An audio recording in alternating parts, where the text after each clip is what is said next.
Violentata a soli 15 anni mentre era in discoteca con un'amica. Un'ultima serata di divertimento prima di iniziare la scuola si è trasformata in un incubo per una minorenne dell'Alta Padovana che è stata trascinata in un luogo appartato e stuprata da un ventenne, anch'egli padovano, che pochi minuti prima l'aveva avvicinata al bar del locale. La violenza si è consumata lo scorso fine settimana in una discoteca di Castelfranco Veneto. La ragazzina era arrivata verso le 21:30 con un'amica. Qui le due quindicenni sono state avvicinate da due ragazzi più grandi, quattro chiacchiere che però sono diventate a tensioni sempre più pesanti.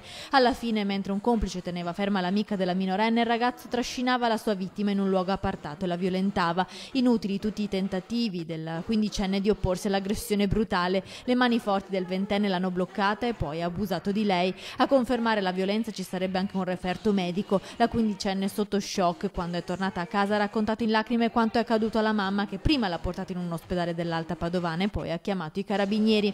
Le indagini sono affidate alla procura di Treviso, visto che la discoteca è un locale molto noto della Castellana.